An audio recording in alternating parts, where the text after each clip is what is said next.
Welcome everyone to the first segment of a special interview hosted by LMBD, the collaborative network for professionals in business development, marketing, and communications, as well as lawyers and partners dedicated to growing their firms. LMBD aims to bring together like-minded individuals, fostering a community where we can learn, share experiences, and collectively boost the growth of our firms. Luke, we extend a warm welcome to you and express our gratitude for joining us today. We are eager to explore the evaluation process employed by chambers and partners. Your insights into the factors shaping the assessment of law firm submissions will provide our listeners with valuable knowledge on crafting standout nominations. Thank you for joining us. Well, thank you very much, Monica, for the very warm welcome. I'm delighted to be here and to share everything about the Chamber's Diversity and Inclusion Awards. Can you tell us about the Chamber's Diversity and Inclusion Awards and their significance in recognizing D&I, pro bono, and environmental work in the legal community? Yes, absolutely. So we were originally called the Women in Law Awards, and we actually launched 9 years ago now and transitioned to diversity and inclusion in 2016. So these awards are a fantastic opportunity for firms, individuals, and in-house legal teams that are doing great work to advance diversity and inclusion, pro bono, and sustainability to gain recognition for their leading work. As with all Chambers recognition, you know it's based on independent, trusted, top quality research with a really deep understanding of the market and the subject matter. We get hundreds of nominations from firms of all sizes and in-house legal teams from across Latin America. So just to be shortlisted is an incredible achievement. With hundreds of submissions received each year, how do you begin the process of sorting through them? What factors do you consider? Yeah, it's a really big task to sort through those submissions, and it's really actually inspiring to see so much incredible work that the legal community has been doing over the last year. You know, this is an annual awards, so we get to see the progress that's been made each year. Recently, we've included questions about the size of the firm and also asked firms to collect some demographic data, which is really helpful context for understanding what progress and success looks like at each firm. We split the submissions up into the different categories, and then we spend a few weeks assessing the written submissions and client references. Fundamentally, though, much of the judging comes down to whether the submission has evidenced success in the assessment criteria that we provide. Could you explain the 5 criteria used to judge each submission: breadth, commitment, impact, advancement, and originality? How do these criteria contribute to the assessment process? So before I talk you through what those criteria mean, I'll explain how they're used. Each submission is scored out of 10 against each of those criteria and then given an average overall score. So we make sure that we take into account a number of contextual factors when creating these scores. For example, the size of the firm, the advancement of D&I in each jurisdiction, any relevant legislation, market trends, and progress over the last years. Now, to talk you through those criteria, the first being breadth, and this is the degree to which the initiative spans different strands of diversity and protected groups. So breadth can also refer to the extent to which the initiative covered, for example, different jurisdictions, practice areas, and career progression as well.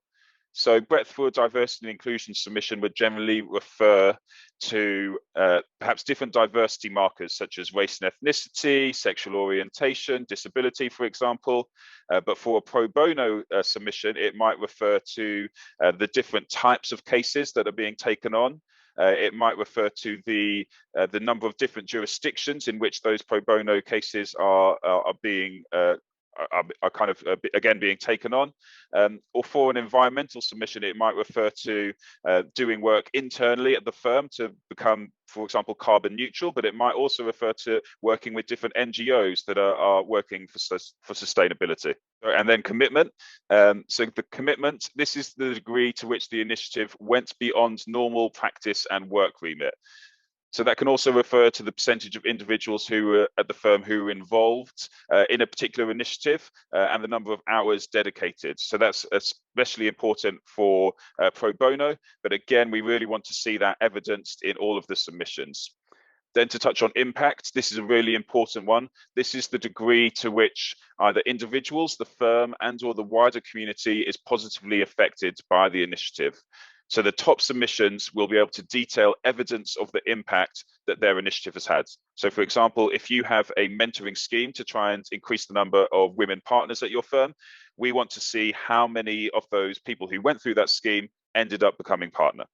Then advancements. This is similar to impact, but it's really about the degree to which the work advanced diversity and inclusion in terms of these three really important metrics: recruitment, retention, and promotion. Statistics for comparison are really useful here, as well as evidencing any organizational, procedural, or structural change.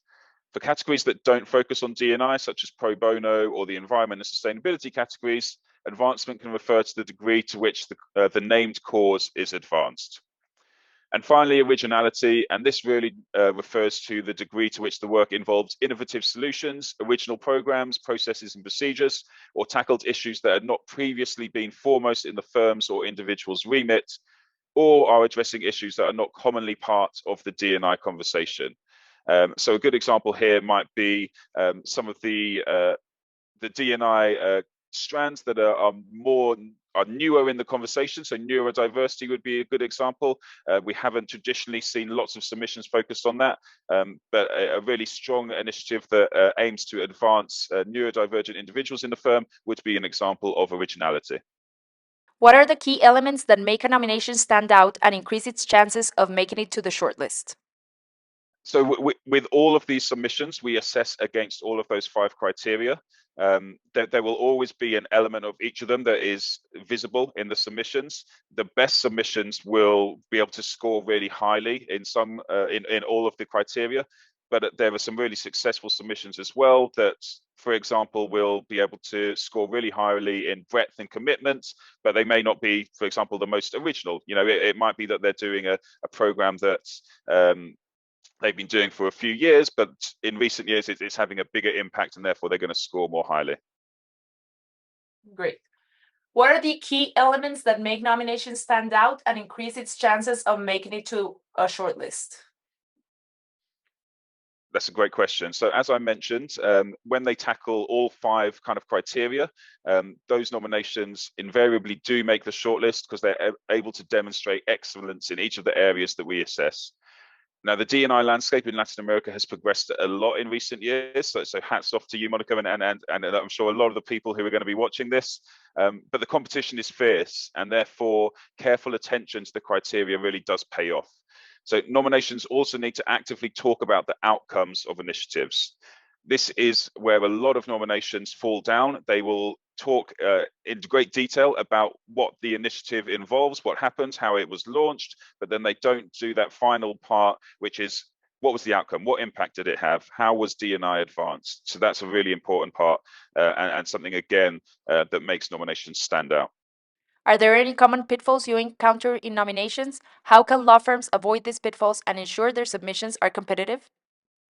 Yeah, there are a few. So one of the most obvious ones is that we sometimes see nominations that are too long. And to ensure fairness, we only assess what is within the word limit. So that's 1,000 words. We've updated the submission form recently, so it's 7,000 characters now. So that we can absolutely guarantee that anything up to 1,000 words will be included. But anything beyond that, we just can't assess it, as we have to make sure that there's some limit to ensure fairness for everyone. Another pitfall is that some nominations focus on the history of a program or an individual's work as opposed to what's been done in the last 12 months.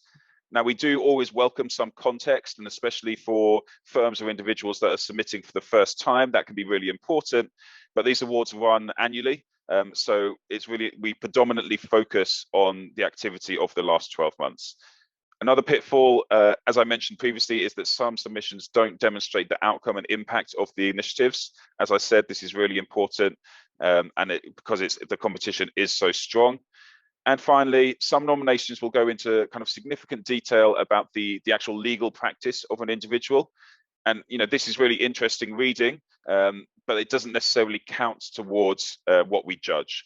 So you might be wasting words essentially there. So we'd advise people to really focus specifically on the initiatives that relate to D&I, pro bono, or sustainability. Why do you ask for client referees, and how do their testimonials and quotes contribute to the judging process? So we ask for quotes from client referees for the same reasons that we speak to clients in our practice area research. It's really important to get a variety of perspectives on the work we are assessing, and clients are a great way of testifying to this work. Now, increasingly, we see in-house counsel collaborating with firms to advance D&I in a whole range of ways, so they can provide really useful insights on the criteria we assess against. Once the shortlist is determined, how do you decide on the winners? Could you explain the final stage of the decision-making process?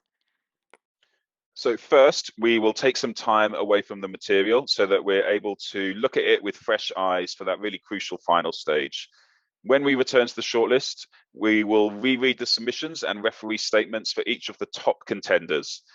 What follows is then a bit of a debate between the team, and then we kind of decide the final three, typically based on the outcomes of that debate and the numerical scores that I mentioned earlier, which are based on each of the assessment criteria. We also work closely with our Latin America team to utilize their deep knowledge of the market. Again, apply those contextual factors such as the size of the firm, how much progress they've made over the last year, the sophistication of D&I work and the advancement of D&I in a particular jurisdiction, and we make the decision based on all of these factors. How can law firms and individuals get more involved in the Chamber's Diversity and Inclusion Awards? Are there opportunities for participation beyond nominations? Absolutely. So the first thing I'd say is that submitting is the best and most obvious way to get involved, but there are also various opportunities from event sponsorship opportunities. So typically we will have a forum and some seminars on the hot topics in D&I and the legal world. They'll be around the days of the awards, and we'll also have a range of sponsorship opportunities for the awards themselves. Another really important development, this year we'll be publishing our third annual D&I Latin America report. So we'll be showcasing some of the most innovative and impactful initiatives from the submissions we receive. So you can participate in that by providing a case study, or for the first time this year, we're offering the opportunity to sponsor that report. Now for the inside scoop. Tell us more about the upcoming award ceremony. What can attendees expect, and why should they consider attending or sponsoring the event? So as usual, the awards will take place at our annual ceremony in Miami, and this year it's on the 17th of November. So the leading firms and attorneys from across Latin America will be in attendance. So it's a fantastic opportunity for networking. We also host, as I mentioned, some chambers forums and seminars around the event where we curate expert content on the most important topics in the legal world right now. So for those reasons, it's really important. It's a really important event to attend. And if you want to sponsor, it's an opportunity to have your name associated with excellence in the legal field, and specifically to be aligned with really impressive D&I, pro bono, and sustainability work. Now, the business benefits for D&I are well established now, so sponsoring these awards is a great opportunity to showcase your commitment. Finally, how does Chambers and partners collaborate with the legal community to promote diversity and inclusion beyond the awards? Are there ongoing initiatives or partnerships in this regard? So I've mentioned event sponsorship and opportunities for the report, but we also have a new initiative called Expert Focus. So this is a chance for firms, again, to showcase their expertise with a piece of content or perhaps a series of content pieces in a range of areas, which now includes D&I, pro bono, and sustainability. From the submissions, we select firms who are eligible for this opportunity, but we also encourage firms to reach out if they're doing something really interesting and innovative and progressive that perhaps hasn't made it to a submission. Another really important development over the last few years has been the inclusion of D&I questions in the practice area research. Now, we've adapted our strategy on this recently, so you might notice a few small changes in the questions we ask soon, but the key point is that we want to ensure we're recognizing the best legal talent wherever and whoever it is. And that means speaking to a diverse range of people with varying perspectives.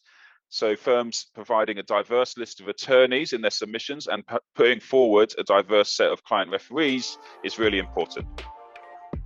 Thank you all for joining us on this first segment of the interview with Luke Vincett. In part 2, we will be speaking with Luke about filling out the submissions for the D&I Awards.